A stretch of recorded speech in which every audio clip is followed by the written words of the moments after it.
Hey guys, and welcome to Petrol, and welcome to another CarVid19 daily vlog, uploading a new video every day at 6 PM to keep you sane during lockdown. Well, today we've got more Peddlerz rides, and we're going to explore the category of shed heaven. Although the second car we're going to look at today, it might be a bit unfair putting it in shed heaven, but let's see what you think.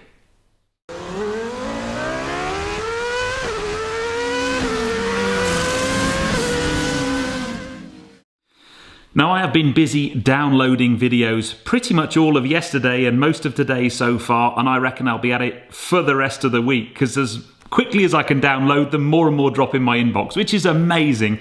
And I'm starting to plan how I'm going to drop these videos over the coming weeks, because I've got some amazing cars, some brilliant videos, and I need to thank every one of you who's sent me something so far. I promise you, I'm working my way through them, and I'll get every single one on the channel in some way. I also want to know, how's your hair doing? I'm rocking the COVID quiff at the moment. I think it's looking very good.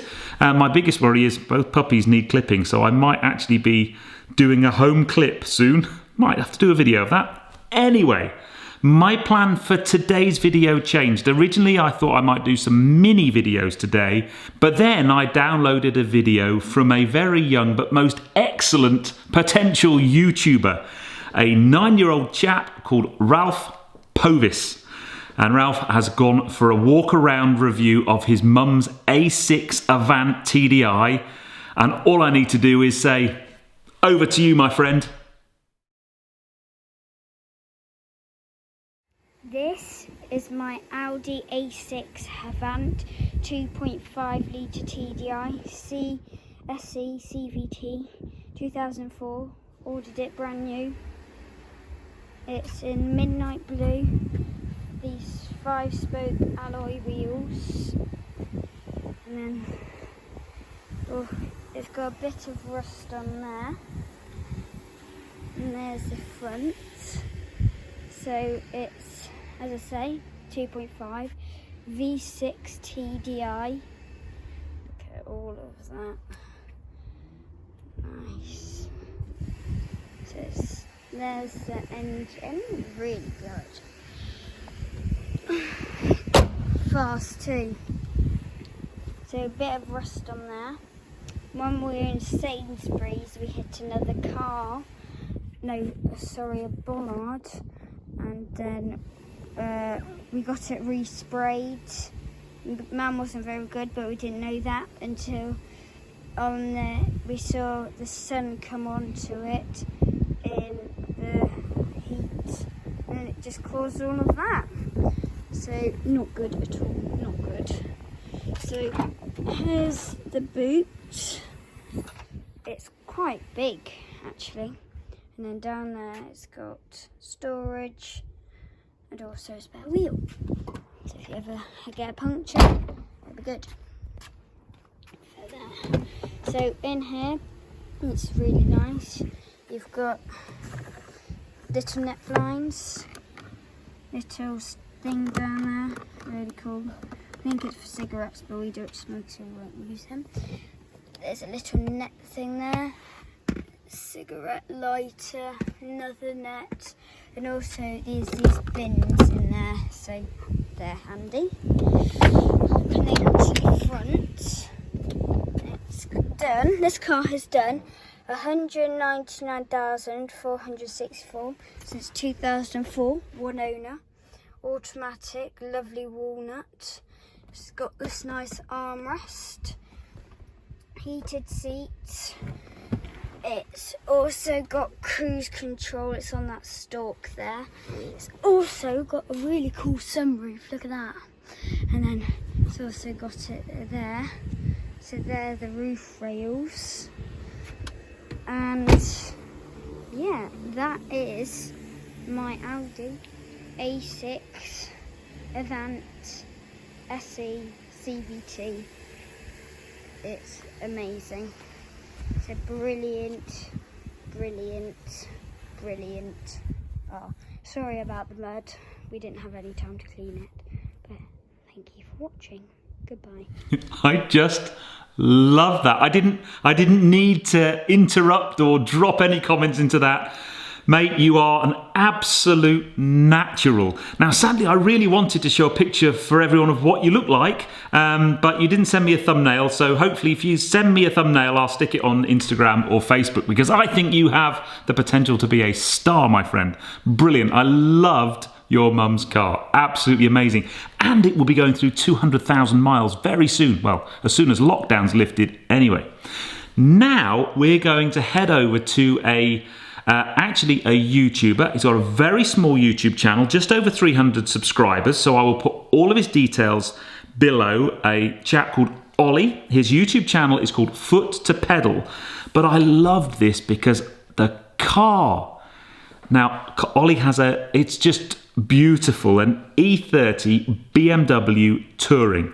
Head over to you, Ollie. Tell us more about your car, my friend. Hey guys, today I'm going to be showing you my 1989 BMW 320i Touring. I've owned this car about 6 months, and it's fair to say it's probably my most loved car yet. So yeah, as I said, it's a 1989. For those of you who don't know, this is an E30 Generation 3 Series, made between 1982 and 1994. So, as I mentioned, this is the Touring model, which makes this fairly unique. There's not too many of these around on the roads. And there is a bit of history behind the design actually on this car as well. So, back in around 1985, a man called Max Reisbach, who worked for BMW at the time, had a 3 Series saloon that he used for his family, and one year he decided that he needed much more space. So what he did is he moved this C-pillar here back and extended it out to make a touring version. And yeah, as you can see, that creates quite a lot more space in the rear because you've got all this extra load capacity. So as you can see, it makes it quite a unique shape in the rear opening of the boot there. And there was actually a rumour at the time that this was for beer crates, and I don't know whether that was true or not, but it's pretty cool. So yeah, it makes a lot more space, and you can see we've got these little openings down into the rear arches there. And on this side, we've got a toolkit. So back on these 80s and 90s BMWs, and to be honest, the ones that preceded these, they all came with a toolkit. So I'll just open this up for you. Mine's not the most complete, but you can see I've got quite a few little bits in there, and these are like BMW branded wrenches, which is pretty cool. And then going into the actual wheel well, we've got the jack and a little wrench to do the wheel nuts as well there. So for me, one of the big things about the E30 BMW is the complete focus on the driver experience. So these cars are so mechanical in the way they function, much different to the modern stuff with all those electronics. So obviously no traction control in this. Some of these did come with ABS, but that was literally it. We've got full hydraulic steering, we've got a 5-speed manual gearbox, and a 2-litre naturally aspirated inline 6 engine on this, which is the M20 B20, and I'll show you that now. Just going to get the bonnet catch here, and it opens in a really cool way on these 80s BMWs as well. Rather than the bonnet opening from the front, it's actually going to open from the rear. So as I mentioned, this is the M20 B20 engine. The M20 engines were the inline 6 petrol engines used at the time across the BMW range. And on the 3 Series, we had anything from the 320i like this one, up to originally the 323i, and then later the 325i, which was a 2.5 litre. And in the States, they also had a 325e, which was a 2.7 litre, and that was focused around economy. So, back onto the driver experience, you'll note there is actually a cable for the throttle pedal. So there's no fly-by-wire on this, and again, that just makes you really connected to the car and you can feel everything that's going on. Another thing in these is the hydraulic steering, as I mentioned, and with modern cars obviously everything's switching to electric steering racks and you just lose a lot of that feel, whereas in this you've still got that, you can feel everything that's going on. It just really makes you feel connected with the road and the car itself. Another cool thing about this 2-litre inline 6 is the fact it is actually a 2-litre. So obviously these days a lot of inline 6 engines and 6-cylinder engines in general, rarely less than 3 litres in capacity, and you know, 6 cylinders make a really nice sound, there's no doubt. These days, if you're going to have a 2-litre, it's more than likely going to be a 4-cylinder engine instead, but it's really nice to have that 6-cylinder sidetrack, which I will show you shortly because it sounds brilliant. Okay, so now I've got that pretty much warmed up, I'm just going to give you a bit of sound, and just listen to this. I'll get you a bit on the exhaust as well.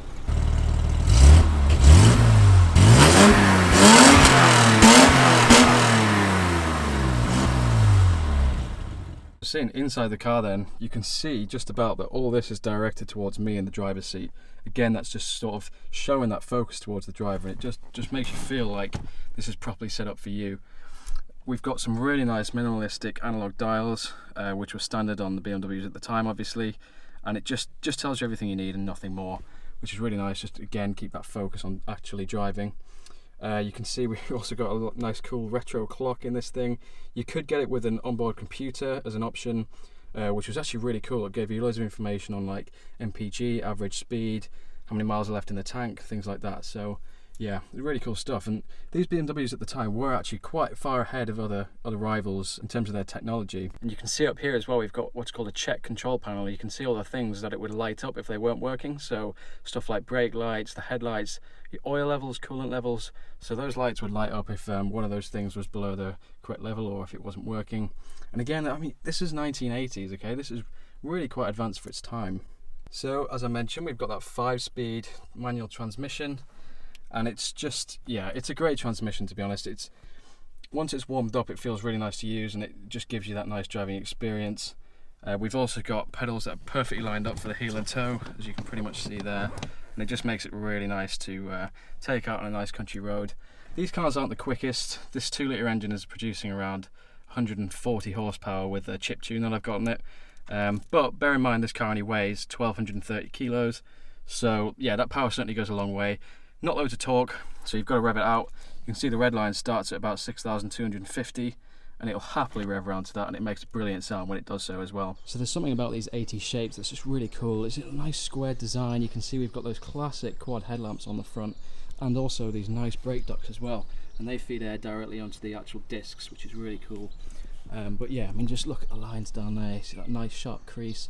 It's just really nicely designed. It's quite minimalistic, I think, and yeah, I think it just works brilliantly. And also, these things are so iconic. You see this coming down the road, you instantly know it's something cool. That's the way I see it anyway. On my car, I've also got these 15-inch BBS alloys. These did come as an option on a lot of cars, and I think they came as standard on some. They weren't standard on this car, and I do have the original wheels back in the garage there. But I much prefer the look of these, and they've got that nice centre cap as well, which pops out. And yeah, it's just really cool. So yeah, I think it's fair to say this thing's my absolute pride and joy. I've absolutely loved owning it in the past 6 months or so, and look forward to many more years with it. I'm really hoping to be able to get out and take it on some nice drives this summer if all this obviously comes to an end. And yeah, it's just going to be a lot of fun. So yeah, hope you enjoyed the walk around and some bit of information on this thing. And yeah, thanks for watching. So yes, just a brilliant job, really well described, some great editing in there, and a really lovely car as well. I agree with you, those 1980s BMWs, the front of them, and I just love the little windscreen wipers on the headlights as well, but that kind of front sharp nose design that BMW went through at that time is still my favourite. I think it's a beautiful car, and it is your pride and joy. You suggested putting it in shed heaven. It could have gone in family business, but to be honest, it doesn't matter where it goes, my friend, because it is a stunning car. And please, everybody, if you know, support to these small YouTube channels is super important. I remember when I had 300 subscribers, it's so difficult to get traction and growth.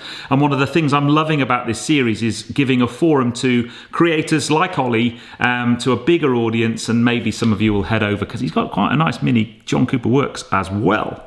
And there's lots of Mini fans on this channel. So yes, thank you very much, you two, for putting those videos together. I'm sure us Peddlerz enjoyed them as much as I did. But anyway, guys, I hope you enjoyed that one. I didn't have to cut in. I know a few of you commented about the video yesterday, how I sort of dropped in. I just felt that was appropriate for those two videos. And I'm learning as I'm going. I'll kind of develop these videos as we go. But I hope you enjoyed those two. An excellent selection from Shed Heaven. I'll put my contact details below if you've got any videos you want to send me, but I hope you enjoyed that one. If you did so, please give me a thumbs up. Comments below are always welcome. And if you haven't done so already, please subscribe to Petrol Ped for plenty more content to come. And I'll see you on the next film, guys, but you take care. Stay safe.